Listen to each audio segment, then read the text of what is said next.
Hello नमस्कार दोस्तों, मैं आरवी सिंह आरवी ई टेक चैनल में आपका स्वागत है। आज हम आए हुए हैं एक साइट पे जहाँ पे 250 केवीए का ग्रीव्स का डीजी सेट है जिसकी फ़र्स्ट सर्विसिंग करना है। यानी फर्स्ट सर्विसिंग का मतलब 60 आवर्स फर्स्ट सर्विसिंग होती है जो ओवरहालिंग के बाद की जाती है। तो हम और घनश्याम और सुधीर के साथ में हैं। सुधीर और घनश्याम इसकी सर्विस करते हैं। आपको दिखाते हैं पूरा सर्विसिंग का प्रोसेस। तो ये इंजन है 250 केवीए का ग्रीव्स का इंजन है। इसका मॉडल है, दिखाते हैं आपको। देखिए ये मॉडल है TBD 3V8। T का मतलब है टर्बोचार्ज इंजन है और B का मतलब है बिफोर कूलर है, यानी इसमें आफ्टर कूलर लगा हुआ है। D इसका सीरीज है, 3D3 इसका सीरीज है। V शेप में इंजन है, 8 सिलेंडर का इंजन है। 4 सिलेंडर एक साइड में है, 4 सिलेंडर दूसरी साइड में है। ये इसका रेडिएटर है, रेडिएटर में ये इसका रेडिएटर है और ये इसका आफ्टर कूलर है। आफ्टर कूलर ये है, इसमें देखो ये टर्बो का पाइप आया हुआ है। तो ये है इस इंजन का टर्बोचार्जर। टर्बोचार्जर का काम होता है कंप्रेस एयर सिलेंडर में प्रेशर के द्वारा भर देना, जिससे पावर इंक्रीज हो जाती है। इंजन की एग्जॉस्ट गैसेस आती हैं टरबाइन हाउसिंग में, टरबाइन हाउसिंग के अंदर में आ जाती है। इसके अंदर में टरबाइन व्हील लगा हुआ है, उसको ये क्या करता है तेज़ी से घुमाता हुआ बाहर को निकल जाता है। जब तक इंजन चलता रहता है वो इसको घुमाता रहता है। इसके घुमाने से इस साइड में एक ही कॉमन शाफ्ट पे कंप्रेसर व्हील लगी रहती है जो तेज़ी से घूमती है। उसकी तेज़ी से घूमने के कारण इसके एयर फिल्टर साइड में सक्शन की रेट होता है, और सक्शन की रेट होता है तो एयर फिल्टर से ये हवा ले करके, ये है इसका एयर फिल्टर, यहाँ से हवा खींचता है और खींचने के द्वारा इसका जो कंप्रेसर व्हील है वो प्रेशर द्वारा आगे को एयर को बढ़ा देता है, और प्रेशर बढ़ने से इसका एयर का टेम्परेचर इंक्रीज हो जाता है। और उस टेम्परेचर को रिड्यूस करने के लिए हम इसको आफ्टर कूलर में ले जाते हैं, जहाँ पे ये हवा इस पंखे के द्वारा कूल की जाती है, जिससे इसका आयतन कम हो जाए, जिससे ज़्यादा क्वांटिटी हमारे सिलेंडर के अंदर एयर की आए। अगर हॉट जाएगी तो क्वांटिटी एयर की कम आएगी, इसलिए इसको ठंडा किया जाता है आफ्टर कूलर में। आफ्टर कूलर में ठंडा होने के बाद में इस पाइप के द्वारा एयर आगे को बढ़ती है, जो कि ठंडी होती है और प्रेशराइज एयर रहती है। ये हमारा आगे एक जंक्शन लगा हुआ है, अभी दिखाते हैं आपको। ये जंक्शन से 4 सिलेंडर इस साइड में है, 4 सिलेंडर उस साइड में है, क्योंकि V8 इंजन है। तो ये जंक्शन है, यहाँ से दोनों में डिस्ट्रीब्यूट हो जाता है और ये एयर जो है प्रेशराइज भरी रहती है इसके मैनीफोल्ड में। जैसे ही इनलेट वाल्व खुलता है, ये प्रेशर के द्वारा ज़्यादा से ज़्यादा क्वांटिटी जो है सिलेंडर में भर देती है। ज़्यादा क्वांटिटी भरने से हमको ज़्यादा पावर मिलेगी, और पावर मिलने के लिए ज़्यादा एयर के साथ में ज़्यादा फ्यूल की रिक्वायरमेंट होती है। तो फ्यूल हमारा ये फ्यूल पंप लगा हुआ है, फ्यूल पंप में कैलिब्रेशन के टाइम में फ्यूल की क्वांटिटी बढ़ा दी जाती है। इस चक्कर में ये पावरफुल इंजन हो जाता है। इतना समझ लीजिए कि बिना टर्बो आफ्टर कूलर का इंजन होता तो 160 से 170 केवीए का होता, और अभी ये इंजन 250 केवीए का है। तो इतना फ़र्क पड़ता है टर्बो के लगने से। और इसके साथ में लगा है ये KC का अल्टरनेटर, जो कि 250 केवीए का है। 415 वोल्टेज इसका आउटपुट है। ये 3 फेस का close couple type single bearing alternator है। इसका कंपनी का नाम है क्लॉस्कर इलेक्ट्रिक कंपनी। अब चलते हैं इसके स्टार्टिंग सर्किट के बारे में थोड़ी जानकारी ले लेते हैं। ये एक्चुअली 24 वोल्ट का इसका स्टार्टिंग सर्किट है। इसमें 2 12-12 वोल्ट की सीरीज़ में बैटरी लगी हुई हैं, और इसमें जो सेल्फ स्टार्टर है लूकस मेक का GSL 5 मॉडल है इसका, ये लगा हुआ है। और इसमें जैसे ही हमारा पैनल से कमांड आता है, अगर ऑटो में इंजन है, लाइट गई और पैनल से कमांड आएगा स्टार्ट करने के लिए, वैसे ही पिनियन ये सामने जो दिख रहा है ये आगे को बढ़ता है, और इसको 3-4 सेकंड के लिए जो भी सेटिंग रहती है उतनी देर घुमाता है। घुमाने से इंजन स्टार्ट हो जाता है, उसके बाद ये फिर वापस पीछे चला जाता है। और ये है एक्चुएटर ऊपर लगा हुआ है। इसका काम है लोड के अकॉर्डिंग फ्यूल कम ज़्यादा देना इंजन को, यानी 1500 आरपीएम मेंटेन करके रखना है, लोड कितना भी कम या ज़्यादा रहे। और प्लस अगर कोई प्रॉब्लम होती है तो इसका फ्यूल कट ऑफ करना और इंजन को शट डाउन कर देना है।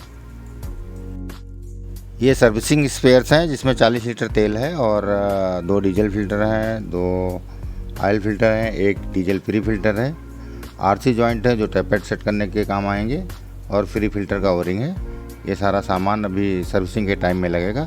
सुधीर और घनश्याम सर्विसिंग करेंगे, और देखते हैं हम सर्विसिंग का क्या प्रोसेस है। सुधीर जी दिखाते हैं। तो सर्विसिंग स्टार्ट करते हैं। घनश्याम जी ड्रेन प्लग खोल रहे हैं, इससे इसका इंजन ऑयल ड्रेन किया जाएगा। और ड्रेन करने के बाद में हम इसमें नया ऑयल फिलअप करेंगे। ड्रेन प्लग खुल गया है, ऑयल निकलना स्टार्ट हो रहा है। बस लगभग 35-40 लीटर तेल 35-40 के आसपास में आता है, वो निकलेगा। जब तक ऑयल सम्प का ऑयल ड्रेन हो रहा है तब तक हम लोग ऑयल फ़िल्टर खोल देते हैं। ऑयल फ़िल्टर खोलने के बाद में इसके ऑयल कूलर का भी ऑयल ड्रेन करना होगा। इसमें अप्रॉक्सीमेट 10 लीटर ऑयल होता है, उसको भी निकालना ज़रूरी है। केवल सम्प का निकाल करके काम नहीं चलता है, इसको भी ड्रेन करना होता है।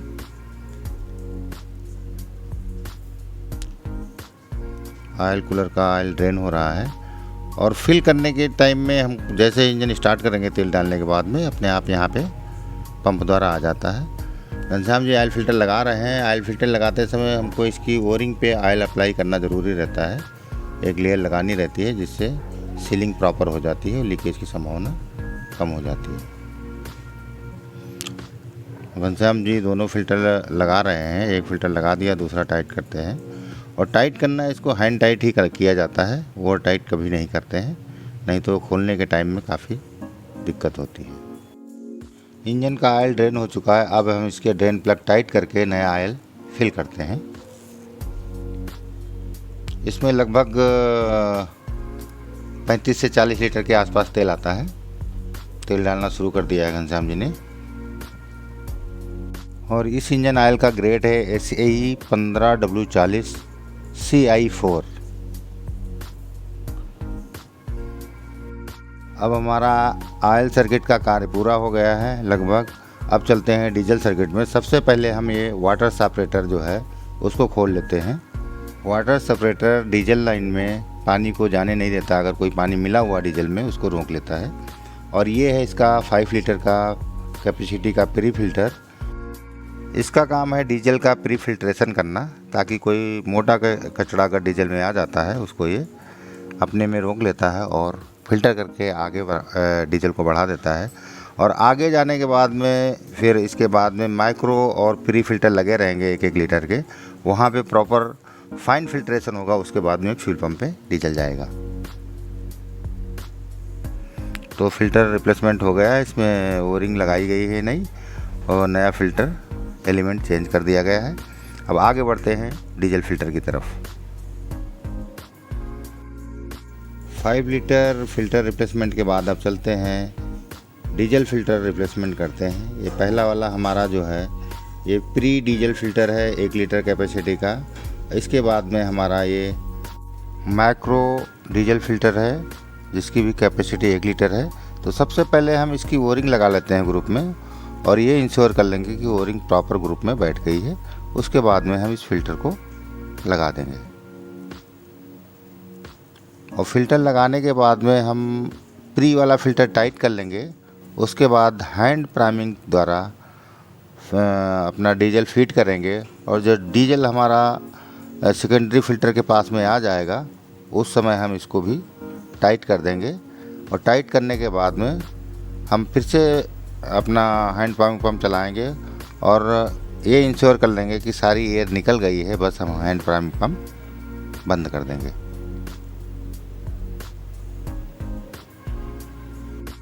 तो फ्यूल सिस्टम की एयर रिलीज हो गई है। अब चलते हैं हम टेम्परेचर सेटिंग एक बार चेक कर लेते हैं, क्योंकि ज़्यादा इंजन चला नहीं है तो डिस्टर्ब होने की संभावना बहुत कम है। लेकिन इंजन ओवरहालिंग करने के बाद टेम्परेचर सेटिंग एक बार चेक करना आवश्यक रहता है, क्योंकि अगर कोई एरर रह गई हो उस समय तो यहाँ पे दोबारा से एडजस्टमेंट हो जाएगा। देखना है टेम्परेचर सेटिंग कैसी है, वैसे डिस्टर्ब होने की संभावना बहुत कम है। तो सबसे पहले इसके राकर कवर खोल दिए गए हैं। तो एक बैंक सुधीर जी हैंडल कर रहे हैं, दूसरा बैंक घनश्याम जी हैंडल कर रहे हैं। सुधीर जी ने अपने राकर कवर निकाल दिए हैं और घनश्याम जी भी राकर कवर निकाल दिए हैं। अब टेम्परेचर सेटिंग का काम करते हैं। तो सुधीर जी इंजन घुमा रहे हैं और घनश्याम जी टेम्परेचर सेट कर रहे हैं। एक्चुअली करना नहीं पड़ रहा है, केवल चेक करके काम चल रहा है। और पोजीशन लेने के लिए, टेम्परेचर सेटिंग की पोजीशन लेने के लिए वही तरीका अप्लाई होता है। इसमें क्या होता है, किनारे किनारे के 2 साथ में आएंगे और बीच वाले 2 साथ में आएंगे।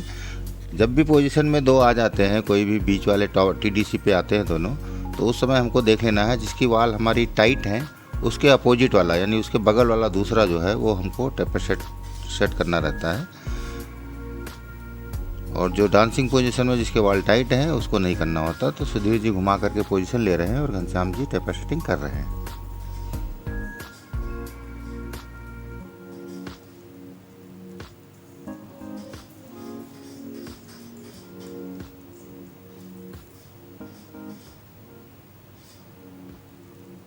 तो इस इंजन का टैपेट क्लियरेंस रहता है, इनलेट का 0.3 mm रहता है और एग्जास्ट का 0.5 mm रहता है।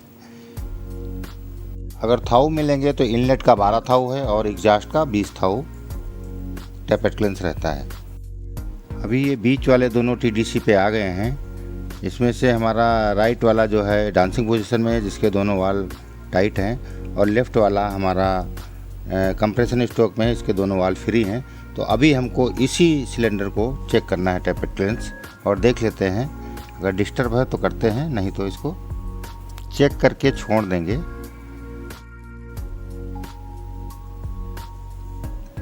तो चेक कर रहे हैं, इनलेट का हमारा बिल्कुल ठीक है, टैपेट क्लियरेंस 0.3 दिखा रहा है और ना टाइट है ना लूज है। और एग्जास्ट का भी हमारा 0.5 वाला डाल रहे हैं जो कि इसका टैपेट क्लियरेंस बिल्कुल एग्जैक्ट सही है। तो सारे सिलेंडरों का टैपेट क्लियरेंस बिल्कुल ठीक मिला है, जिसको हमको सेट करना नहीं पड़ा है, चेक कर लिया गया है। और अब हम क्या करते हैं, इसके सारे नट बोल्ट एक बार क्रॉस चेक कर लेते हैं, टाइटनेस चेक कर लेते हैं, उसके बाद रॉकर कवर लगा करके इंजन स्टार्ट करते हैं। बोल्टों की टाइटनेस चेक कर ली गई है रॉकर लीवर के, और अब सुधीर अपने बैंक के रॉकर कवर लगा रहे हैं और घनश्याम जी अपने बैंक के रॉकर कवर लगा रहे हैं। इसको लगने के बाद में हम लोग एक बार एयर फिल्टर चेक कर लेंगे, उसके बाद में हम इंजन स्टार्ट कर लेंगे।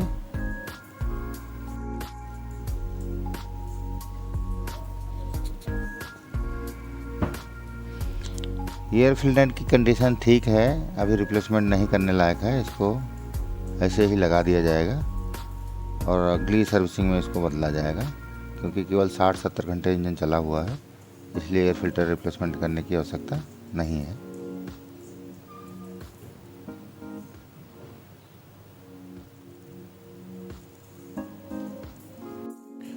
अब इसका ऑयल लेवल, कूलेंट लेवल और व्हील टेंशन चेक कर लेते हैं, व्हील टेंशन, और उसके बाद में इंजन स्टार्ट करते हैं। ऑयल लेवल हमारा बिल्कुल परफेक्ट है, मैक्सिमम मार्क तक है, और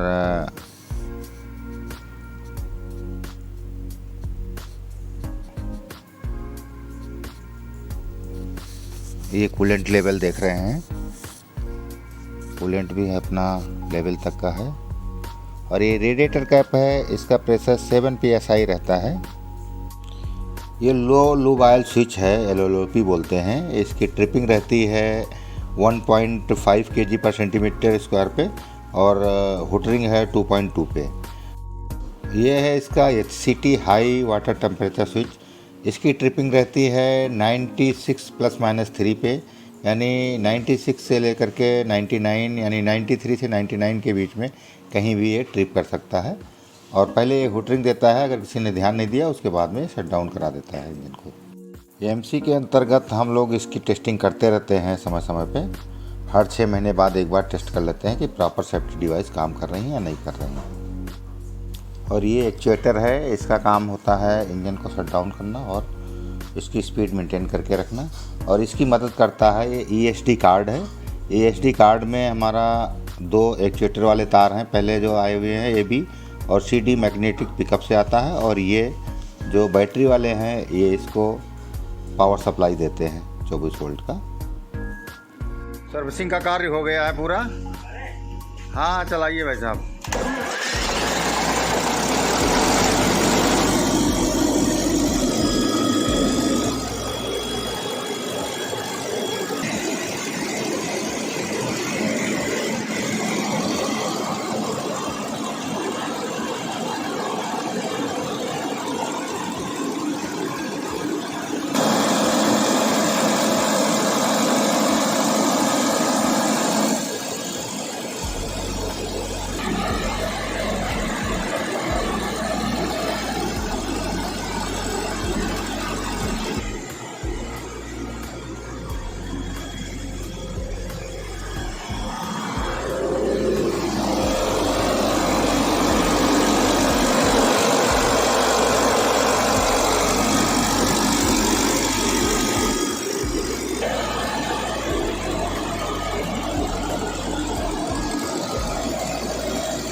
सर्विसिंग का कार्य संपन्न हो गया है, इंजन ठीक चल रहा है। ये वीडियो आपको कैसा लगा ये कमेंट करके अवश्य बताएं। वीडियो में साथ बने रहने के लिए धन्यवाद। Thank you for watching. धन्यवाद।